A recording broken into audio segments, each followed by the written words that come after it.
Hello दोस्तों, मैं आशीष शर्मा हमारे इस चैनल EMC IQ में आप सभी का स्वागत करता हूं।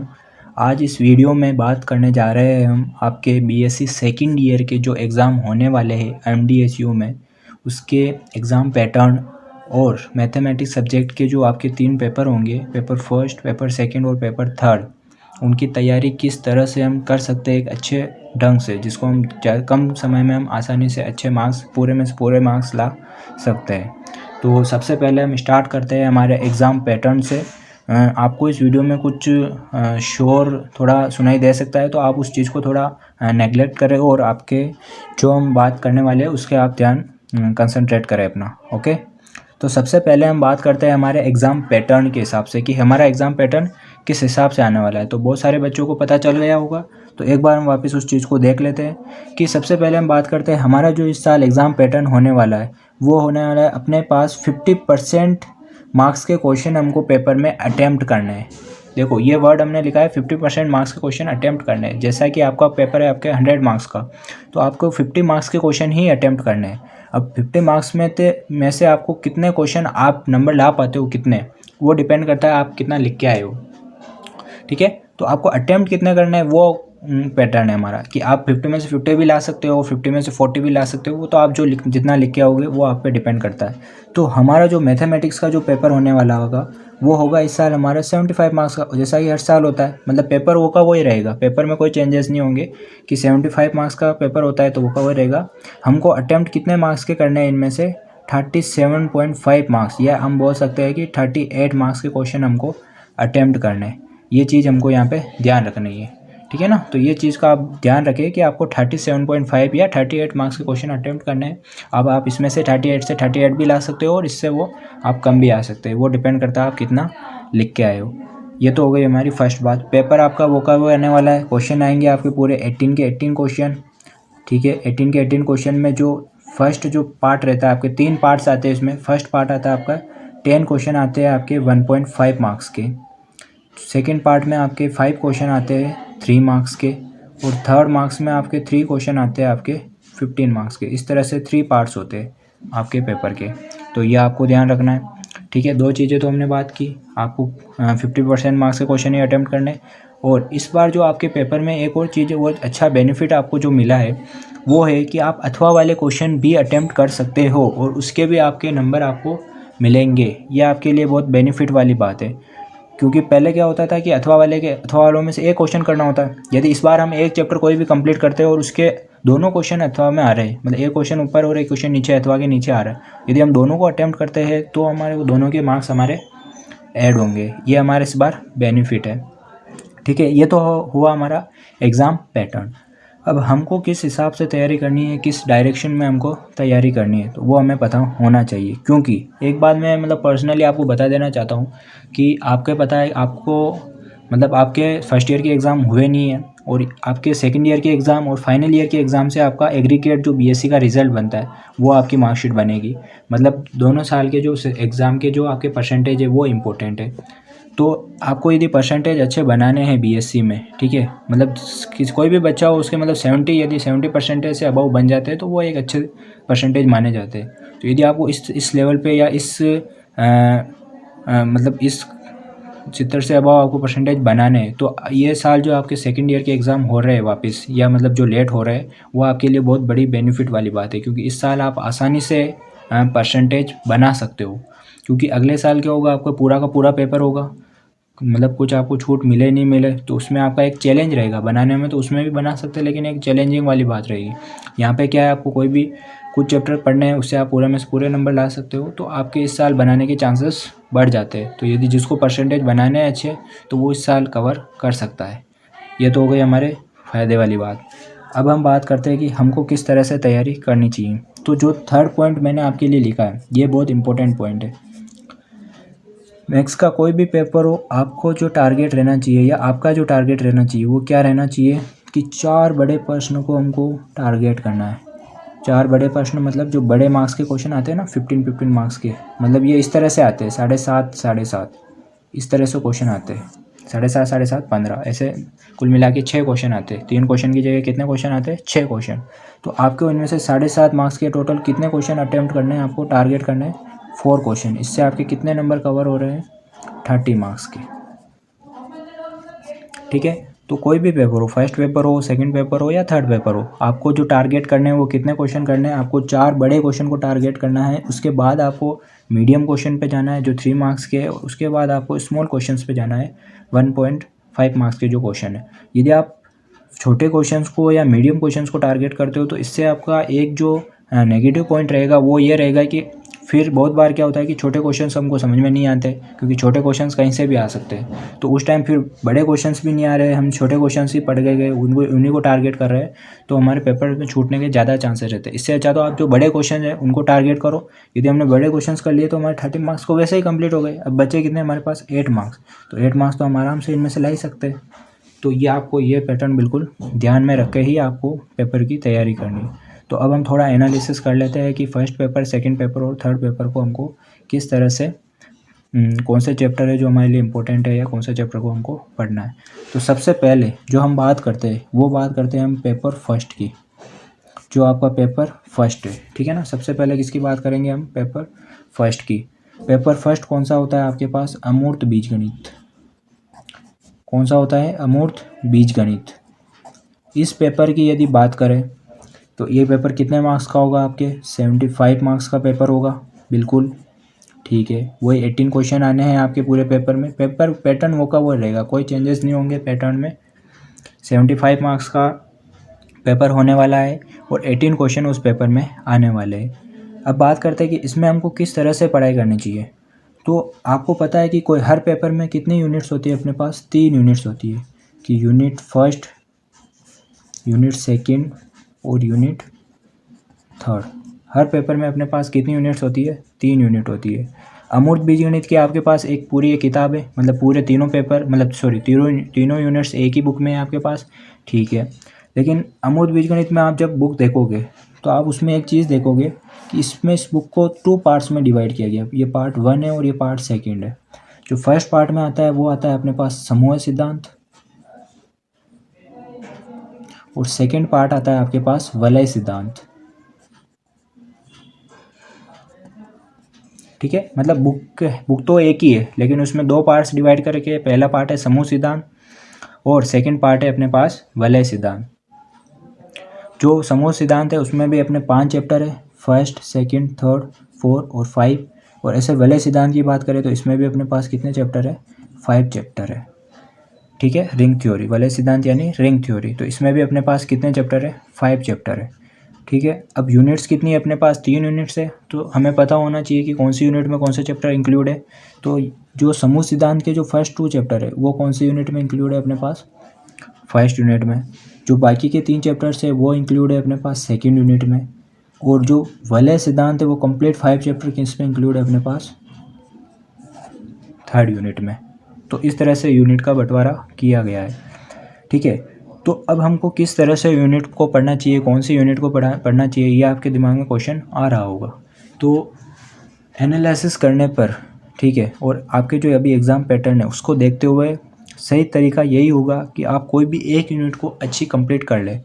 कोई भी एक यूनिट, वो फर्स्ट भी हो सकती है, सेकंड भी हो सकती है और थर्ड भी हो सकती है, तो आप उसको अच्छी तरह से कंप्लीट कर ले।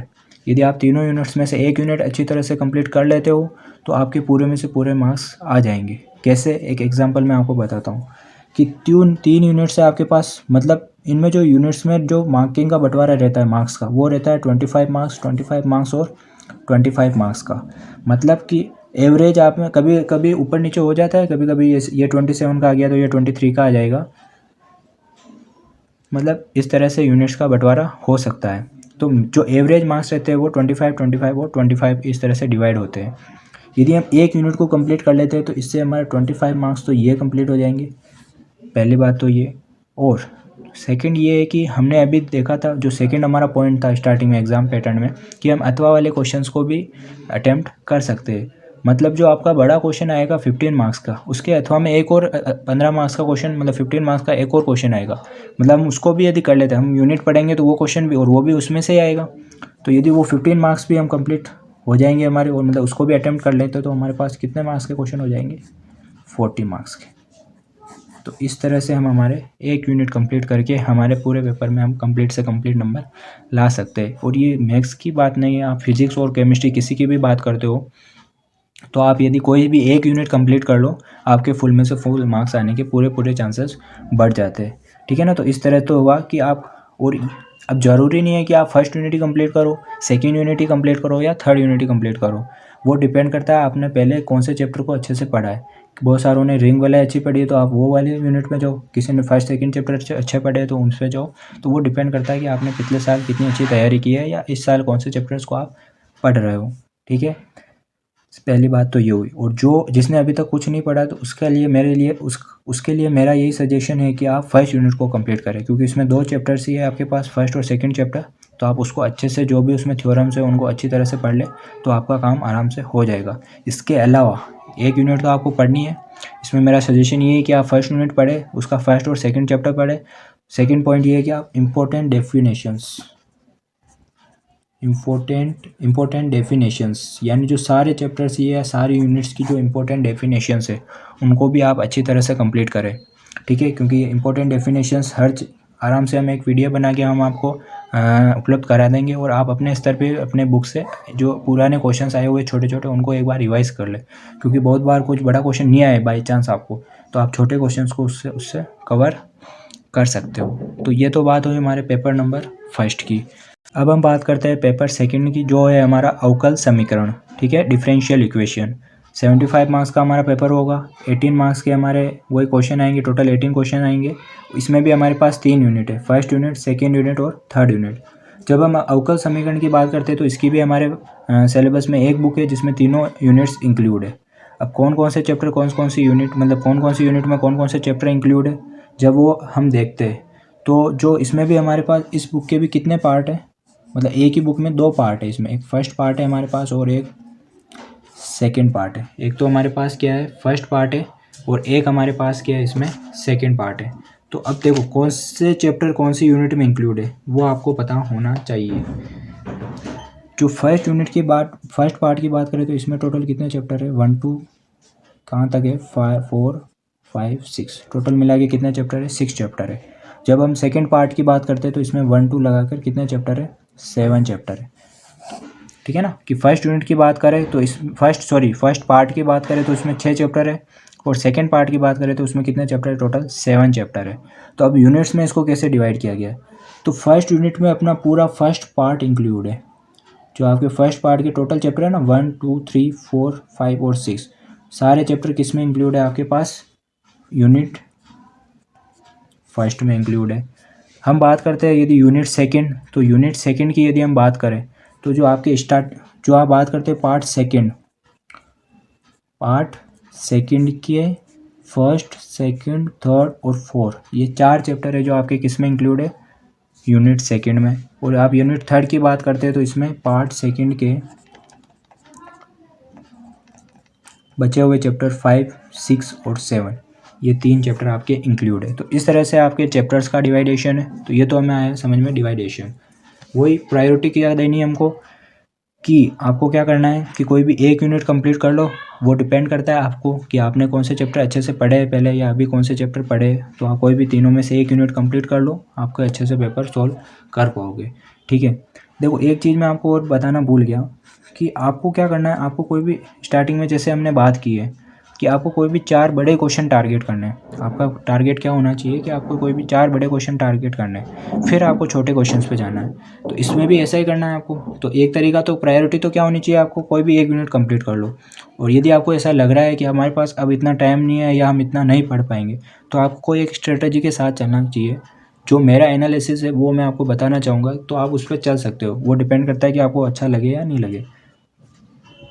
यदि मैं अपनी स्ट्रेटजी की बात करूँ तो जो यूनिट थर्ड है, अब इसमें हमारी स्ट्रेटजी क्या होनी चाहिए, आप एक तो पढ़ लो ये वाला जो यूनिट थर्ड है, उसमें हमारा ये 5th चैप्टर, इसका नाम है आपके पास श्रेणी हल।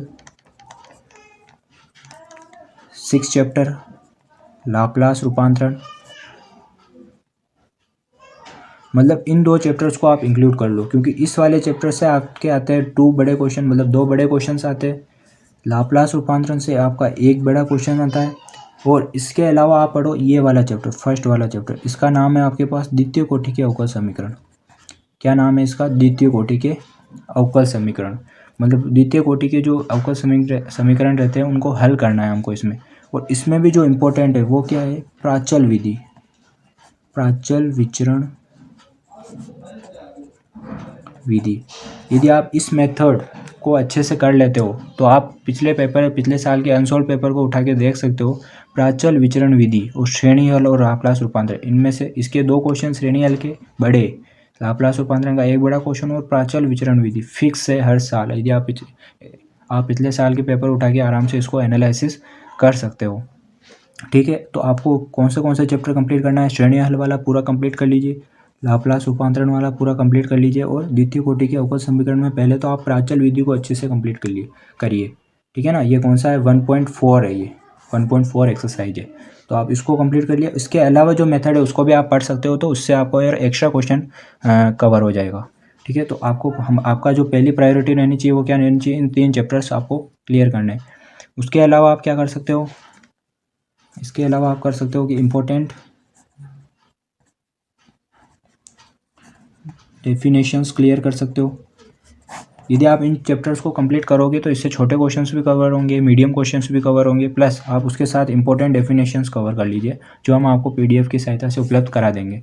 तो इससे आपका क्या हो जाएगा? इससे बाई चांस हमें बड़ा क्वेश्चन नहीं आया तो हम इंपॉर्टेंट डेफिनेशन से पूरा जो पेपर है उसको कंप्लीट कर सकते हैं, पूरे कंप्लीट क्वेश्चंस अटैम्प्ट कर सकते हैं।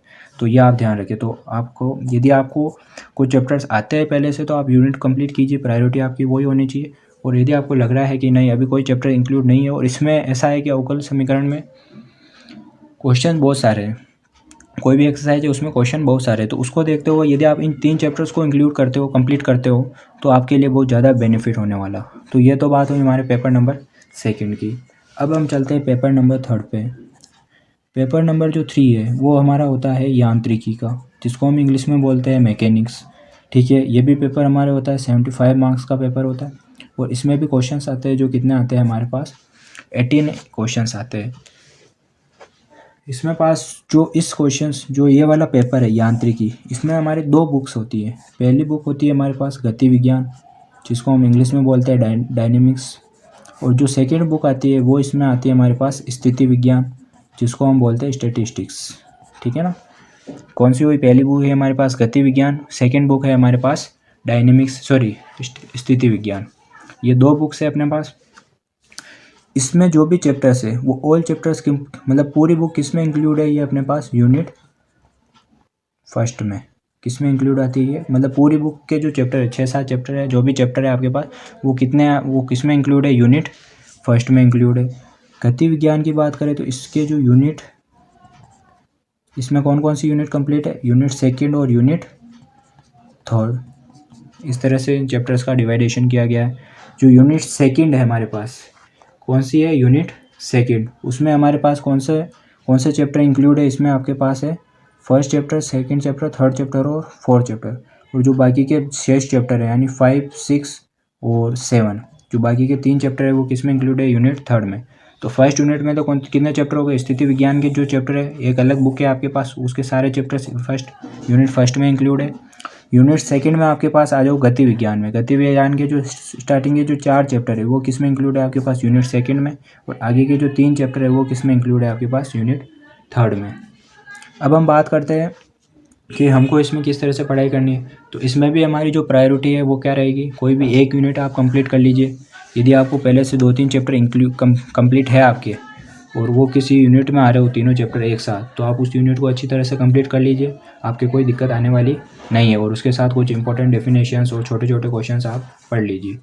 लेकिन आपको लग रहा है कि नहीं अभी हमारे कोई भी चैप्टर कंप्लीट नहीं है, तो हम किस तरह से तैयारी करें? तो उसके लिए एक और, अभी इसमें भी हमने एनालिसिस किया तो हमको पता चला, आप ये जो एनालिसिस है आप अपने स्तर पर भी कर सकते हैं। आप पिछले साल के अनसोल्व पेपर लेके आइए, आप उससे मिलान कर लीजिए। ठीक है, अब इसमें देखते हैं हम। इसमें देखो आपको यदि इसमें भी वही है कि हमारा जो टारगेट रहता है वो क्या रहता है? 4 बड़े क्वेश्चन को टारगेट करो। तो इसमें भी देखते हैं, देखिए कौन कौन से चैप्टर से आ रहे हैं। तो सबसे पहले यदि हम बात करें तो आप पकड़ो यूनिट फर्स्ट को। यूनिट फर्स्ट कौन सी है अपने पास? स्थिति विज्ञान। स्थिति विज्ञान यूनिट फर्स्ट में कवर होती है। इसका चैप्टर नंबर 3 जिसका नाम है सामान्य कैटेनरी। इसका नाम क्या है अपने पास? सामान्य कैटेनरी। इससे हमेशा एक बड़ा क्वेश्चन फिक्स है। यदि आप सामान्य कैटेनरी की बात करोगे तो इससे एक बड़ा क्वेश्चन हमेशा आपके फिक्स है, आना ही आना है। छोटे क्वेश्चंस भी आएंगे, मीडियम क्वेश्चंस की आएंगे, लेकिन अभी हम बात किसी कर रहे हैं बड़े क्वेश्चंस की। ये तो हुआ हमारा एक चैप्टर। उसके बाद बात करते हैं हम यूनिट सेकंड की। किसकी बात करते हैं? यूनिट सेकंड की। यूनिट सेकंड मतलब गति विज्ञान की। गति विज्ञान का फर्स्ट चैप्टर और सेकंड चैप्टर, इसका नाम है आपके पास वेग और त्वरण, इसका नाम है आपका पास सरल रेखीय गति। ये दो चैप्टर आपके हैं जो बहुत, इससे भी एक बड़ा क्वेश्चन फिक्स है और इससे भी आपके एक बड़ा क्वेश्चन फिक्स है। तो एक बड़ा क्वेश्चन तो आ रहा है अपने सामान्य कैटेनरी से, यूनिट फर्स्ट के चैप्टर नंबर 3 से। फिर आ जाते हैं अपन यूनिट सेकंड में। यूनिट सेकंड का फर्स्ट चैप्टर है आपके पास वेग और त्वरण, जिसमें से भी एक बड़ा क्वेश्चन फिक्स है। और सेकंड चैप्टर की बात करें सरल रेखीय गति, उसमें से भी आपके एक चैप्टर फिक्स है। ठीक है, तो ये दो बड़े क्वेश्चन आपके फिक्स है। अब बात करते हैं, अब हमने स्टार्टिंग में डिसाइड किया था कि हमको 4 बड़े क्वेश्चन को टारगेट करना है, लेकिन यहाँ पे तो 3 ही बड़े क्वेश्चन है। तो यदि आप एक और चैप्टर करने जाओगे तो ये आपके बहुत ज़्यादा मतलब थोड़ा ज़्यादा सिलेबस हो जाएगा। और इसमें क्या क्वेश्चन फिजिक्स मतलब थ्योरेटिकल बहुत ज़्यादा आते हैं, थ्योरी वाले क्वेश्चन आते हैं। तो आप सारा क्वेश्चन करने बैठोगे तो आपको एक कन्फ्यूजन वाली स्टेट हो जाएगी, क्योंकि ये पूरी किस पे डिपेंड है? फिजिक्स पे डिपेंड है। ठीक है, तो आप ऐसा करो कि आप इन 3 चैप्टर्स को अच्छे से कंप्लीट कर लीजिए। ठीक है, और ईजी भी है तीनों चैप्टर। ठीक है, तो कितने बड़े क्वेश्चन टारगेट हुए हमारे पास? 3 बड़े क्वेश्चन टारगेट हो गए। इसके अलावा इसकी एक खास बात क्या है इस बुक की, कि इसमें जो छोटे क्वेश्चंस आते हैं, 10 छोटे क्वेश्चन आते हैं। कितने मार्क्स के आते हैं? 15 मार्क्स के। कि 10 क्वेश्चन आते हैं 1.5 मार्क्स के, यानी ये क्वेश्चन कितने का है? 1.5 मार्क्स का हुआ, तो टोटल कितने मार्क्स हुए? 15 मार्क्स। मतलब ये क्वेश्चन ऐसे आते हैं कि बिल्कुल हर साल रिपीट होते हैं। मतलब 4-5 क्वेश्चन तो हर साल रिपीट होते हैं, और जो बाकी के 4-5 होते हैं वो बिल्कुल ईजी आते हैं। मतलब अब हम कोई चैप्टर को खोलेंगे तो अपन को वैसे ही पता चल जाएगा कि हाँ ये क्वेश्चन आने लायक है। तो इसमें आप ज़्यादा जो जोर दीजिए, एक तो इन 3 चैप्टर्स पे दीजिए। इसके अलावा आपका जो टारगेट रहना चाहिए वो क्या रहना चाहिए, कि बाकी जो सारे चैप्टर है उनके जो छोटे छोटे क्वेश्चन है उनकी एक PDF बनाइए, उनको लिखिए और उनको अच्छे से पढ़िए। ऊपर से नहीं, उनको अच्छे से पढ़िए। क्योंकि आप यदि उनके सारे चैप्टर्स के छोटे छोटे क्वेश्चन अच्छे से कर लेते हो तो मिनिमम आप 8 क्वेश्चन तो आराम से टारगेट करके आओगे। 8 क्वेश्चन मतलब कितने मार्क्स के हुए आपके पास? 12 मार्क्स के क्वेश्चन हो गए। और ये 3 मार्क्स ये हो गए, तो इनसे आप जोड़ लो 22 मार्क्स मिनिमम इनसे आ जाएंगे आपके पास। तो आपके पास हो गए 34 मार्क्स। और जो बचे हुए जो नंबर है वो आपके कैसे आएंगे? मीडियम जो आपके जो मीडियम जो क्वेश्चंस आते हैं वो कहाँ से कवर होंगे? ये फर्स्ट चैप्टर और सेकंड चैप्टर से आपके मीडियम क्वेश्चन कवर हो जाएंगे। ठीक है, तो आप इससे आसानी से आप, और 6 नंबर लगभग एक क्वेश्चन और 1-2 क्वेश्चन इनसे दोनों से आते हैं। ठीक है, तो कितने क्वेश्चन हुए अपने पास? 40 मार्क्स। तो आपका इसमें टारगेट क्या होना चाहिए कि आप इन 3 चैप्टर्स को कंप्लीट करो, और ज़्यादा टारगेट क्या बनाना है? छोटे क्वेश्चंस को। क्योंकि इसमें छोटे क्वेश्चंस करना, क्योंकि फिजिक्स हम पढ़ते हैं उनको डेली डेफिनेशन से कुछ तो आसानी से वो याद हमारे को हो जाएगी। तो ये हमारे था तीनों क्वेश्चन, तीनों पेपर्स का पैटर्न। वापस मैं आपको थोड़ा रिवाइज़ करा देना चाहता हूँ कि तीनों पेपर में प्रायोरिटी क्या रखनी है हमको। कोई भी एक यूनिट कंप्लीट कीजिए। सेकंड नंबर की प्रायोरिटी क्या रहनी चाहिए कि हमारा यदि यूनिट कंप्लीट नहीं कर पा रहे तो जैसा कि मैंने आपको बताया उस तरह से आप अपनी तैयारी को कर सकते हैं। तो आप इस एनालिसिस को आप अपने स्तर पर भी कर सकते हैं। एक अनसॉल्व पेपर की बुक आती है वो लेकर आइए, और पिछले साल के पेपर और बुक साथ में लेकर बैठिए, उनको मिलान कीजिए, आपको पता चल जाएगा। और अपनी तैयारी अच्छी कीजिए, क्योंकि इस साल परसेंटेज बनाने का मौका है। और वीडियो अच्छा लगे तो शेयर करें, और अपने शेयर करने से भी ज़्यादा अपने एग्ज़ाम के लिए उसको अप्लाई करें। और इसके अलावा जो हमने अभी मेरा जो तरीका था पेपर को मतलब कि किस तरह से हमको कौन कौन से चैप्टर, मैंने जो आपको इंपॉर्टेंट चैप्टर बताए, तो उनके वीडियो भी हम बहुत जल्द आपके साथ शेयर करने वाले हैं। तो आप अपनी तैयारी भी रखें, और जब वीडियो आए तो उनका भी आप पूरी तरह से आनंद उठाएं, फ़ायदा उठाएं। Thank you.